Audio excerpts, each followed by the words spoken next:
Olá, seja bem-vindo mais uma vez ao nosso Café Teológico, aqui pela Rede Evangelizar de Comunicação. Hoje a teologia vai dialogar com uma ciência muito especial, muito interessante e muito fascinante, que é a parapsicologia. E para nos ajudar a entender um pouco melhor o que seja a parapsicologia, eu tenho aqui ao meu lado nosso querido amigo e também colaborador da Rede Evangelizar, Frei Alvadir Marmentin. Tudo bem, Frei Alvadir?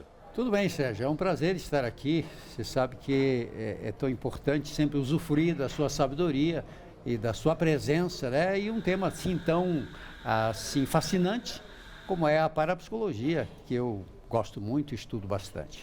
Verdade. Nelly Kirsten também está aqui conosco, ela também também é formada em parapsicologia, né, Nelly? Seja bem-vinda.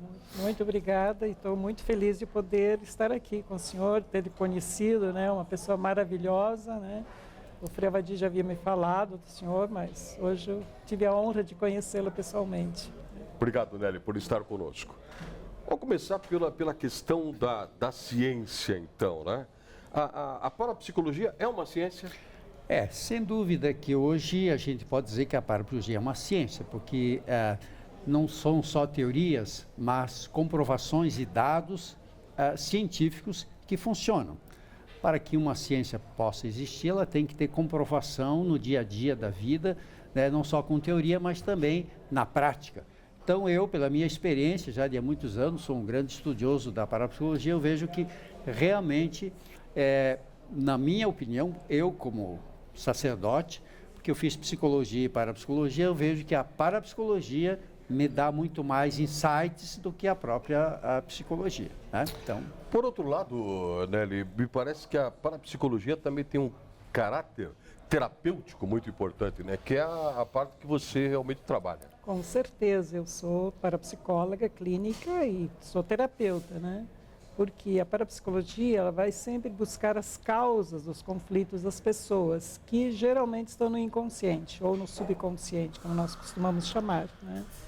Então, a parapsicologia se propõe sempre a ir buscar no inconsciente, no subconsciente das pessoas, a causa, a raiz profunda dos conflitos, seja lá depressão, fobias, medos, pânico, inseguranças mil que o ser humano vive, né? E a parapsicologia, então, busca isso muitas vezes no ventre materno, no período de gestação, onde começa, na realidade, o ser humano, a vida do ser humano, né? Então, é muito importante a gente conhecer como esse ser humano foi gerado, né? Como é que foram esses 9 meses que ele passou lá no ventre materno, essa mãe desejou esse ser, esse novo ser, essa mãe programou uma gravidez ou veio por acaso. Tudo isso vai fazer a grande diferença na vida do ser humano depois de adulto, né? Agora, é interessante, Nelly, o momento da concepção, ele já é marcado, digamos assim, porque quando a gente conversa com um ginecologista, ele vai dizer assim, olha, a gestação é muito importante, é o período mais importante, talvez, da criança, né? O período de gestação. Mas, digamos, se tratar de um estupro, de um ato de violência sexual, isso pode afetar já a vida dessa pessoa? E muito, e muito. Nós poderíamos citar casos, assim, de pessoas que eu já atendi, que foram frutos de um estupro, né? Essa pessoa vai ter complicações sérias, principalmente na área sexual, né? Vai ser uma pessoa revoltada, raivosa, né? Insegura de tudo que é jeito, ansiosa, que está ligado na mãe, né? O feto é uma vida só com a mãe. E por que é tão importante esse período de gestação? Eu comparo assim com uma casa. Se uma casa não tiver fundamentos firmes, profundamente enraizados, e qualquer ventinho derruba, né? Uhum. Se esse período de gestação não for bem estrutura bem planejada, se a criança não se sentir aceita, não se sentir amada já no ventre materno, ela vai ter inseguranças pela vida fora, né? Isso vai determinar uma certa dificuldade para ela nascer também? Com certeza, né? O processo de nascimento é uma outra etapa fundamental na vida do ser humano. Porque nascer é um ato da vontade sim, também, é um ato da vontade e é o primeiro esforço que o ser humano faz para vir ao mundo, né? Sim. Se esse esforço for uma coisa natural, nascer é bonito, né? Nascer é uma coisa linda. Então, se for vamos dizer, um nascimento normal, um parto normal, sem grandes complicações, essa criança já vai ter gravado no subconsciente dela que a vida é bonita, que a vida é linda, né? Mas se por mil e um motivos há lá dificuldades na hora do nascimento, de repente tem que ter uma intervenção cirúrgica de última hora, uma cesárea de última hora, isso tudo vai refletir na mente dessa criança que está para nascer, né? Perfeitamente. Filho Alvadir, na outra ponta aqui, por exemplo, o senhor trabalhou muito na Igreja dos Capuchinhos das Mercês, sim, com grupos de entreajuda. Sim. Né? Nessas questões todas, quando essas pessoas aparecem com esses problemas, um parapsicólogo e um sacerdote, como é o caso do Frei, consegue perceber nessa ponta esses fenômenos que podem ter começado lá na vida intrauterina? Exato, porque, veja, o nosso subconsciente pode ser acessado, né? Então, dependendo daquilo que a pessoa está apresentando como problema, nós temos condições de, analisando as programações de vida intrauterina, perceber onde começou. Aí, então, vem todo um processo terapêutico que é fazer com que a gente veja aquele fato traumático não como um grande fantasma, mas ver sob um outro enfoque, sob um outro prisma. Por isso a parapsicologia trabalha com a compreensão. Eu preciso compreender o porquê que eu sou assim. Por que me levou? Até porque que eu não quero ir na igreja. Vamos supor que uma mãe tenha ficado grávida antes do casamento. Aí então ela vai na igreja. Sim. De repente houve um sermão do padre criticando, falando mal das mães que engravidam, né, antes do tempo e etc. Aquela criança vai ter uma referência negativa de igreja. Por quê? Para ela, a igreja, a mãe já viveu uma emoção forte e o que grava o trauma é a emoção que a mãe vive. Se a mamãe ficou revoltada com a palavra do padre ou com aquela situação criada, vai ter um problema sério na fé daquela criança. Então aí é onde entra não só a parapsicologia, entra também a espiritualidade, né? Como que não adianta eu dizer, você tem que ir na igreja e tal, eu tenho que analisar profundamente o que houve como causa que desencadeou o processo de eu não querer ir, que está lá na vida intrauterina, que está na gestação. Então eu vejo que essa sincronia entre fé e ciência, Sérgio, é muito importante, porque você tem assim uma maneira de não condenar a pessoa por determinadas coisas, que no fundo não é maldade, são programações a nível subconsciente. E hoje a parapsicologia trabalha muito com essa reprogramação do subconsciente, através da compreensão, aí se usa técnica de relaxamento, a repetição e outros cacifes que a parapsicologia tem para harmonizar esse ser humano que teve uma programação não boa e que foi a partir da gestação. Então os terapeutas, né, têm uma função específica não só de resgatar a alegria de viver, mas também ter um equilíbrio gostoso e bom em relação à fé, que isso foi afetado devido a um trauma. Perfeitamente. Nelly, vou tocar num ponto aqui que é bastante polêmico hoje, mas vou fazer uma provocação. Digamos que um bebê acabou de ser concebido no ventre materno. Está lá, o óvulo e o espermatozoide se encontraram, começou um processo. E de repente, a natureza diz, vai ser uma menina. E o pai e a mãe querem um menino. O que vai acontecer com o inconsciente? De que maneira vai afetar o desenvolvimento sexual deste ser que está sendo gerado? Muito boa pergunta, né? E isso vai afetar muitíssimo a vida dessa criança, principalmente quando há uma torcida, né? Pai e mãe querendo um menino, avô, avós e tios, todo mundo torcendo para vir um menino. A menina está lá no ventre materno, se formando, sabe que ela é menina, sente que ela vai decepcionar quando vai nascer. Não vou ser aceita. Não vou ser aceita, né? Então, isto é uma das causas da homossexualidade. Uma das causas. Uma das causas. Uma das causas, Sim. né? Mas em geral, isso nós estudamos muito, né? Essa questão da sexualidade, né? De ser esperado menina e vir de outro sexo. Uma coisa muito que eu percebo na terapia, crianças esperadas de outro sexo já nascem com programações de culpa. Isso é muito, muito profundo. Já nascem com culpa. Sentindo-se culpado porque são motivo de decepção para os pais, né? E culpado na vida real, o que merece? Castigo. Castigo. Né? O subconsciente age automaticamente, mecanicamente, conforme ele é programado já a partir do ventre materno.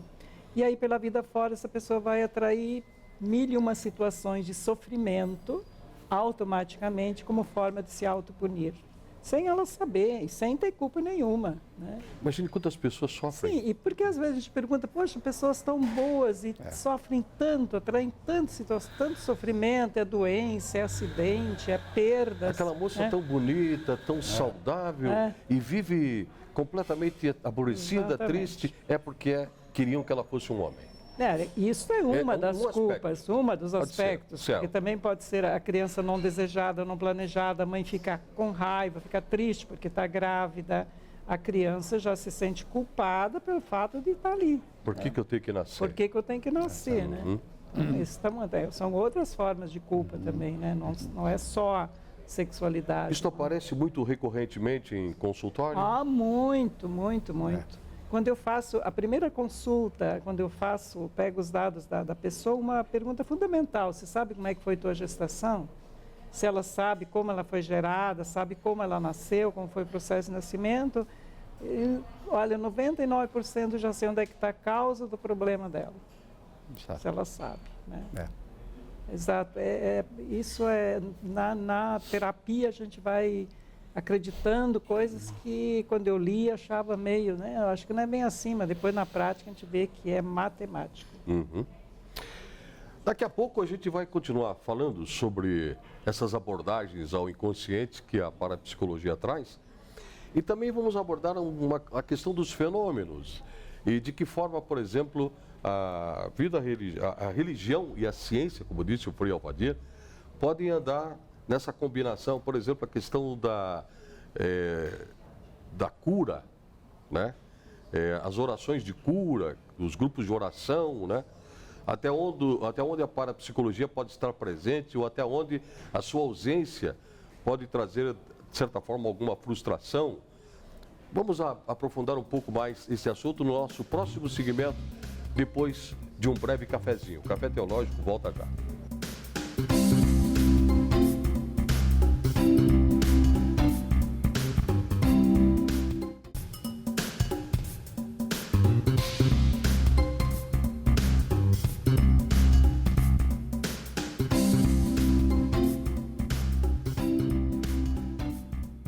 Estamos de volta com o nosso Café Teológico de hoje, falando sobre parapsicologia. Nossos convidados, o Frei Alvadir, que está comigo aqui à minha esquerda, e a parapsicóloga Nelly Kirsten. Na primeira parte do programa falamos um pouco sobre as questões das terapias utilizadas e muito bem utilizadas pela parapsicologia. Agora queria provocar o meu amigo Frei Alvadir. Frei Alvadir, nos tempos de Jesus, os evangelhos narram não sei quem estava possuído por não sei quantos demônios, né, as possessões, né? Hoje em dia, ainda no seio de outras denominações cristãs, é hora marcada para expulsar demônios, a coisa toda. Como é que a parapsicologia explica esses fenômenos? Tem uma coisa me perseguindo, tem alguém embaixo da minha cama, um barulho, vozes, como é que é isso? Veja, Sérgio, no tempo de Jesus, toda a doença interior era chamada de demônio. Não se conhecia a ciência, não tinha psicologia, parapsicologia, então o que a gente não percebia de doença física, então era atribuída a demônios. O que Jesus fazia?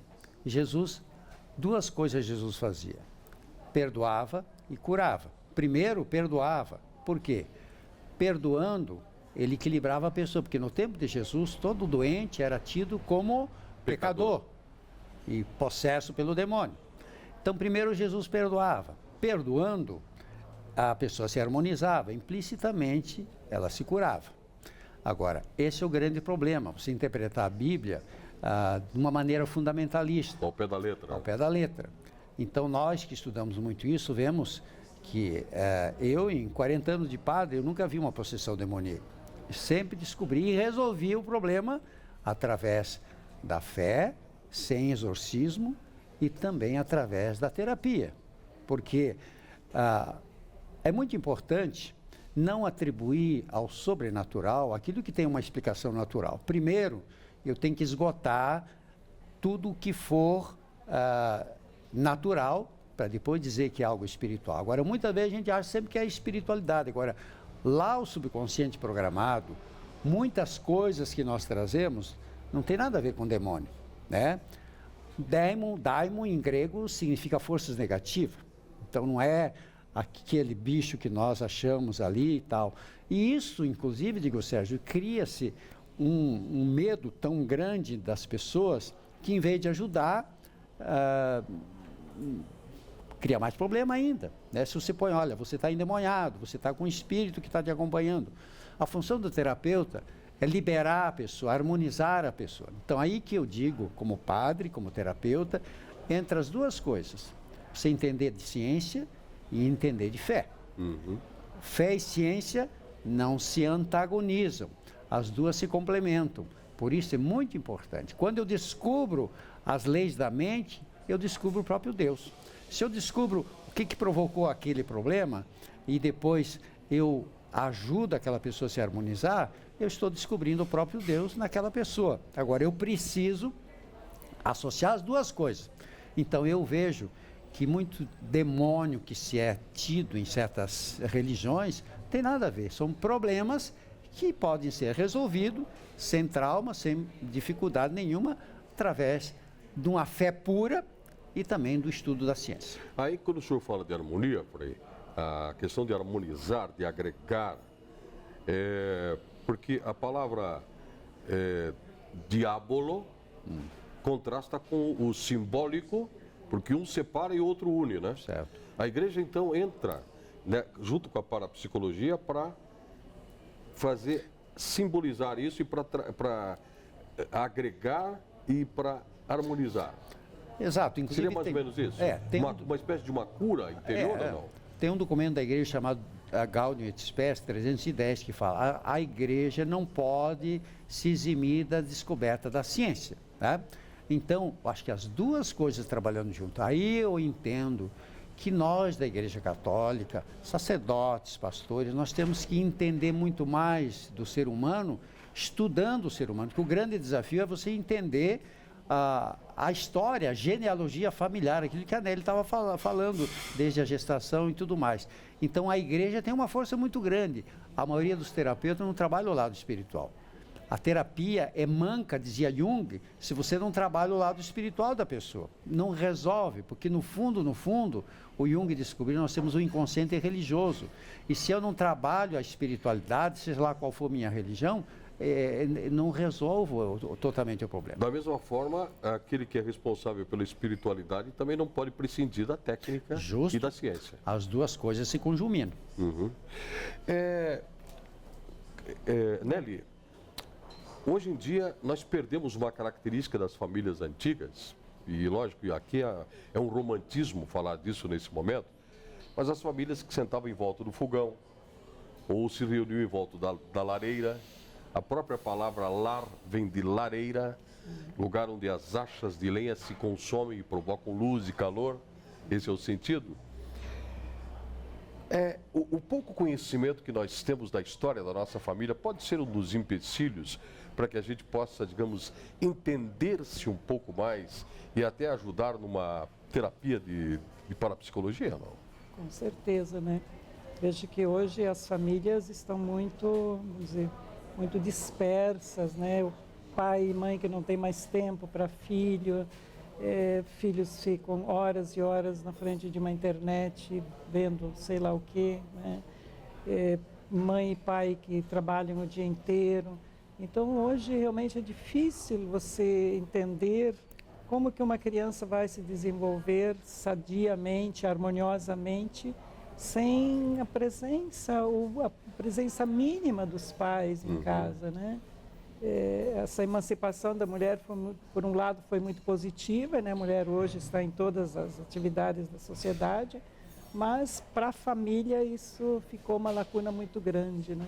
No kardecismo vai se falar de vidas anteriores. Né? O kardecismo tem como toque de razão de ser a questão da reencarnação, né? De que maneira eu posso entender, digamos, essa história que vem... Pode ter acontecido na minha vida, na minha árvore genealógica, de um fato acontecido com o meu tetravô e influenciar, digamos, na minha formação, na minha personalidade, na minha forma de ser? Então, nós na parapsicologia científica, aquilo que muitas pessoas acreditam se tratar de vida passada, né? E todos nós trazemos alguma memória de antepassado. Pelo menos até a quinta geração nós temos ainda alguma coisa que herdamos dos nossos antepassados. Então você pode inclusive ter algum problema, alguma insegurança que pode ter vindo lá do tataravó. Isso acontece muito. Veio lá de trás. Frei, o senhor fala muito de reprogramação. Olhando do ponto de vista científico, como se eu fosse um robô, é como se alguém chegasse aqui, tirasse um chip e colocasse outro no lugar. Digamos, isso aqui não serve mais, essa programação está trazendo problema. Tchac, coloca outro.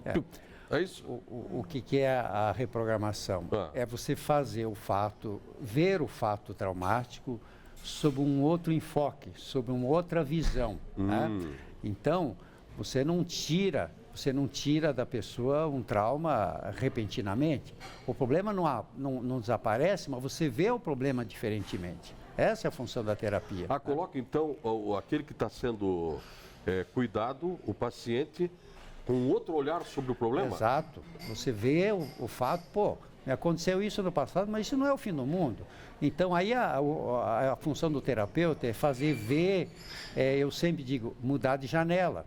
Mude de janela, você fica muito fixo, você fica obcecado por aquilo. Então, a terapia ajuda a pessoa a ver um outro lado, tem tantas coisas boas para se viver. Então, aquele fato pode ajudar você a evoluir, você crescer, ajuda você a um aprendizado para a tua vida, mas não ficar ali sentado em cima de um trauma, de um problema, eternamente. Então, a reprogramação faz com que você veja diferente. O fato não desaparece, mas eu o vejo diferente. E mudo isso, e pode até ajudar a eu crescer na minha vida. Certo. Aquele princípio que diz que a gente joga as coisas para debaixo do tapete, fazendo de conta que não é comigo e nem existe, e de repente um dia os ratos aparecem e a casa cai inteira. É real isso? Isso é real. Eu tenho que enfrentar o problema. Tudo que se vive, né, o que as programações negativas e as positivas também, que começam, vamos dizer, na gestação, fora o que nós já herdamos dos nossos antepassados, que tem muita coisa que não foi lá no ventre materno, mas a mãe já tinha lá na programação dela, que ela já trouxe da avó, a avó já trouxe da bisavó, e ali vai, né? Mas tudo isso fica como que num arquivo de memória, que eu chamo, né?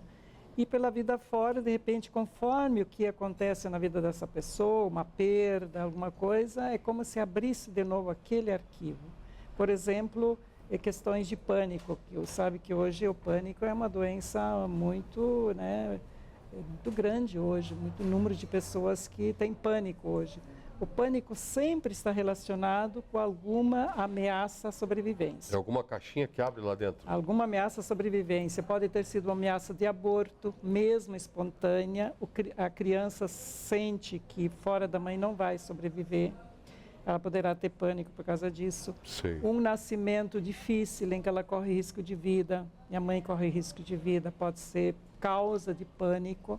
No momento que, vamos dizer, a pessoa já adulta, de repente ela perde alguém, ela nunca teve pânico, de repente morreu alguém próximo, aí vai desencadear um pânico nela. Mas a raiz do pânico está lá no ventre materno, na hora do nascimento, na infância, né?